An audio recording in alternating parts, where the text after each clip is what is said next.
boys. Oh, cadre. Me again. Here we are. Which way? Look at that. Got it hanging up. But check this out, boy.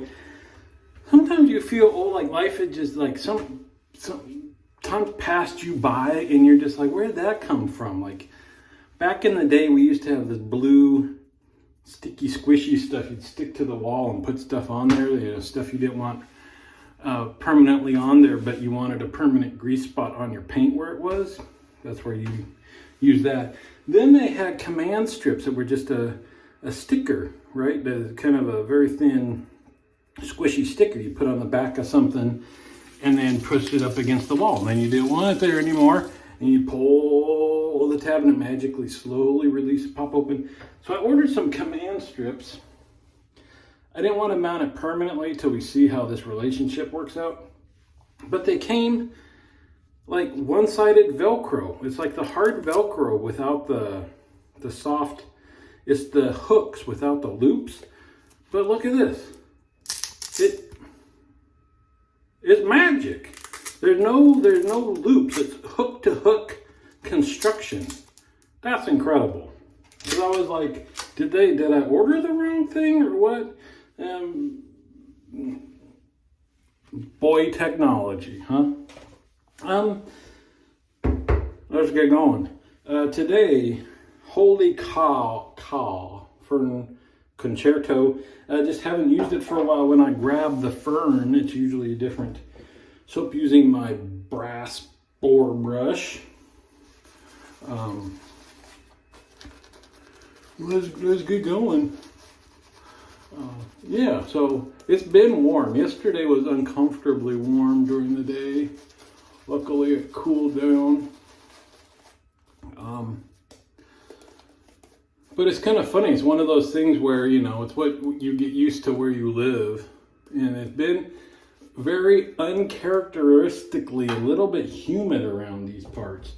And I don't know how humid, I didn't check, but just enough where you're just like, this doesn't feel good. It's very uncomfortable. But I know it's nothing like back in the East, where it's not just uncomfortable. You're just covered in your own sweat most of the day if you get caught outside. And people just learn to live miserable, bitter lives. We're not used to that here, so it just kind of stands out. Using Titleist Essence Razor. Last time you were honored to spend time with me, I was using the Camisori. I did do 6 shaves and out with this blade. As a cutthroat razor on the shaving cadre said, you'll get, used to it the more you go. And sure enough, I was had no blood on any of the 6 shaves, but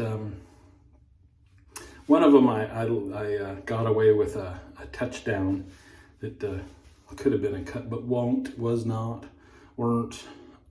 Then I switched over to this to kind of see the comparison, and I would say again, I like the weight of this much better. It was interesting because this is not like super heavy, but heavier enough that kind of the carefree kind of strokes I was using with the Camisori. I need to slow down a little, hold the weight back a little bit with this thing. I prefer this for my first and second pass. For the last pass where I kind of have to get a weird against the grain angle on my neck. Actually, the Camisori I think was better. Did I just say that in Canadian? Camisori? Too much time with wood pusher on the cadre, I guess. It's a Camisori, eh?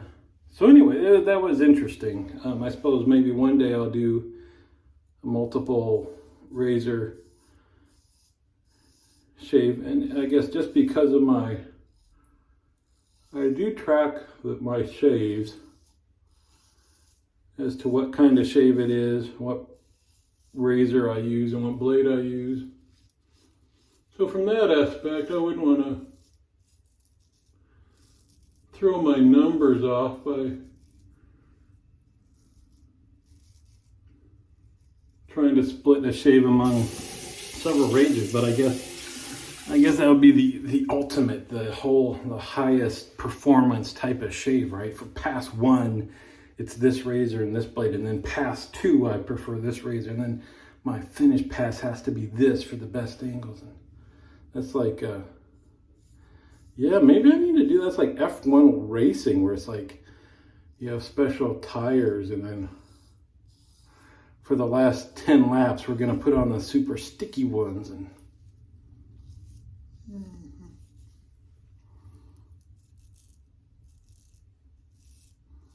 anyway, I was thinking about using a different razor today, but you guys don't watch for this shaving for my educational purposes, so I just keep using the one I really enjoy. Still digging it. And you see, I do change it up from time to time. So I wanted to give a shout out to Glenda the Good Witch on the Shaving Cadre. She is a new artisan, which they make the distinction between vendor and artisan. And I don't know the technicalities because I'm neither one. But I think vendor is you've got a company, and that's your main focus, versus, a hobbyist is their thing. And hobbyist is just kind of doing something on the side and letting people kind of use your services. So I reached out to her because the logo at the end of my videos, which used to be both the end and the beginning, I thought, well, that would be cool to be able to get that on some merch. Don't worry, I'm not going to push you to buy merch. If you want to, see me out back, I'll hook you up. But so all I had was that video, or the logo was just an iMovie, I believe.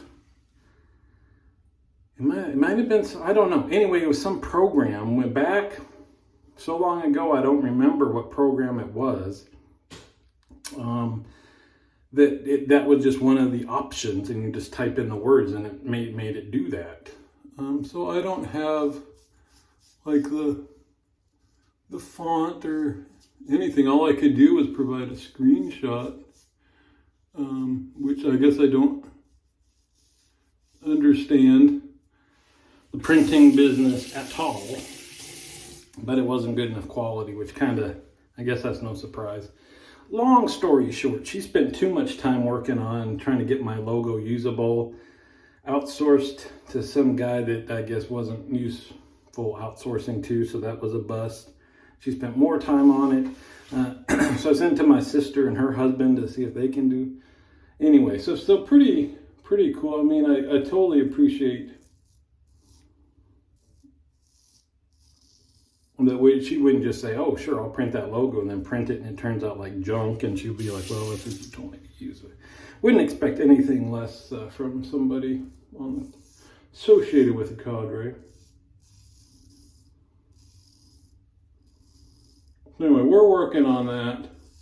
More to come. I'm hoping I can get some help from somewhere on that, so that she's not having to put a ton more hours into it.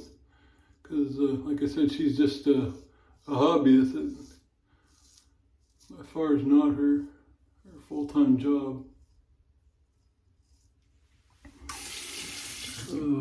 What else? Oh yeah, what else? The big thing, I think I talked about it before, but we'll be on the high seas in the Bahamas some point next week. Another Disney cruise. My hope is that I'll do another shave from the veranda. If you've been watching, the weather hasn't been totally smooth sailing. Get it? Smooth sailing on the East Coast. So it could be a little bit of a sporty shave. I think all I'm going to take is my Feather SS. So it's going to be a straight shave, no matter if the boat's rocking or rolling or not. What did I do? I've done 2 passes. So anyway, but I did the whole Is Disney Cruise for You? Probably none of you, if you're watching shaving videos, is that much into cruising. Anyway, I just thought this one, so last one was on a smaller ship. Disney has 2 small ships, 2 big ships. This one will be on one of the bigger ships, the last of the 4 original ships that we haven't been on. So I'm planning to do a video kind of what's the difference between the two, and some spoilers.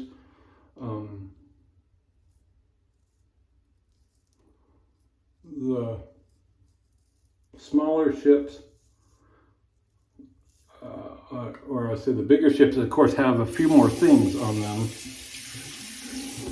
than the smaller ships do. So they've got 2 adults only kind of high-end restaurants. It's got their highest end restaurant on the bigger ships.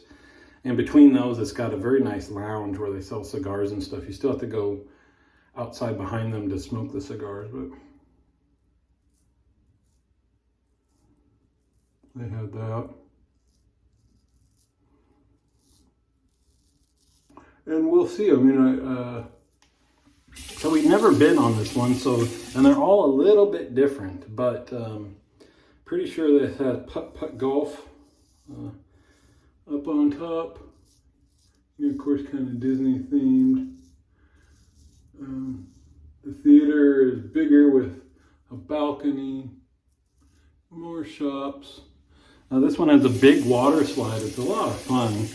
I've done it on the other large ship, but you kind of go, you're on I guess it's like an inflatable inner tube raft kind of thing with 2 people with handles.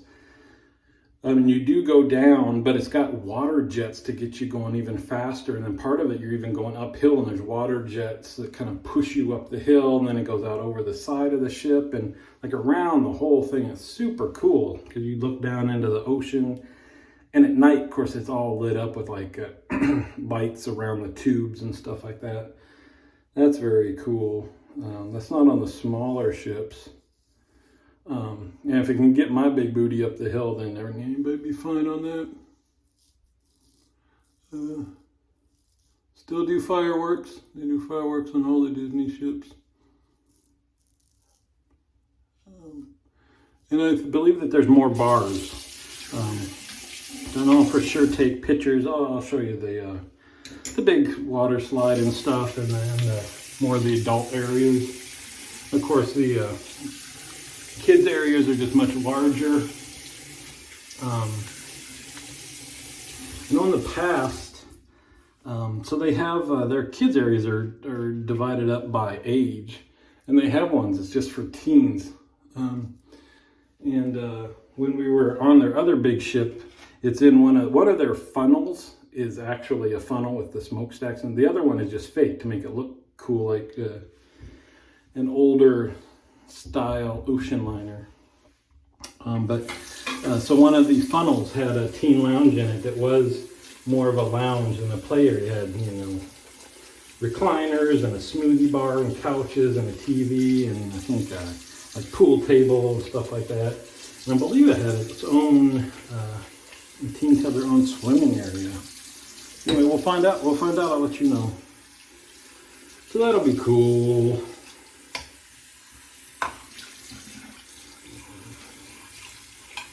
So there we go. I just did the alum. We'll rinse off the alum block. Well, and of course, there's a cadre Zoom call tonight. You notice we did arrange our summer vacation around the Zoom calls, so won't be missing one of those. We'll be at sea, and there won't be a Zoom call next. Let's see. So what? I guess we'll do. Wait, hold on. Oh yeah, no, this is the next step. Well, I was gonna do Quinn's, but it does take just a little bit longer to dry down. So we'll do No Name lavender here. Just a few little drops. I got a lot of aftershave type stuff to do. There we go. So I finally did run out. Those of you that enjoy so this pow moment brought to you by Hombre's Barbershop, the sweetest smelling barbershop in Tucson, with free mobility scooter parking outside. Did I do good, Dave? Do good?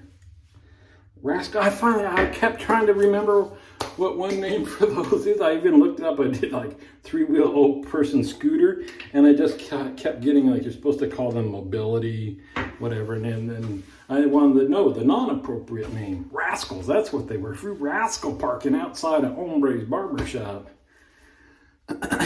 Yeah. There you go. So what? I just did the no name lemon, the 2-in-1. So I do have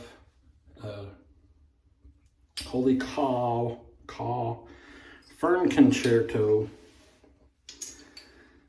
aftershave. But for some reason, when I think of Holy Caw, I think of Dangerous Dawn on the Cadre. He still pops up from time to time, but he's like the wind. No, he's not like the wind at all. I don't know what he would be like. He doesn't come in gently, but he blasts through the doors for a couple of days and then leaves us hanging. But back in the day, when I bought a couple Holy Caws, that's one of the things he liked to use. I remember he got Aragumi in a state or Aragon. Anyway, it's kind of a citrusy smelling one that I also have. I used to use that. And miss you, Don. Come on back. He had a baby. And it all went to heck. Oh my gosh. Well, never mind. I'm not going to tell you. Talking about baby news. I'm just going to say, you want more baby news about Cadre members? Go read the Cadre. I kind of feel, I don't want to spread the word too far. It's not my news. So we did that. Oh, man, again, I said, if you go to Hombre's barbershop, you'll get the Olay towel dry for free. Here it just works me up an awful warmth. But I want to do my talc before the final scent, and you don't want sticky talc. You can't use sticky talc. There you go. So I'm using Penhaligon's, English for we're mixing, cross branding, as the kids would say these days. Excuse me. Which is funny because apparently cross branding is the wrong thing, right? If you can't wear a Nike hoodie and Adidas shoes or whatever. But also then if you come out in, Nike hoodie, Nike sweats, Nike shoes, and that's also bad too. So I don't know. Apparently there's, you should only wear one brand, and then the other stuff needs to be somehow non-branded, because I don't know the rules. Whatever. Like I even know what brand of anything. Anyway, we're going to end with Penhaligon's English Fern. Like I said, it's been a little bit toasty these days, so that's why I went with, I really wanted more of a deeper, richer scent, but I thought, it's been pretty warm out, and I'll just play by the rules today. There you go. I got nothing. There you go. See you on the forums.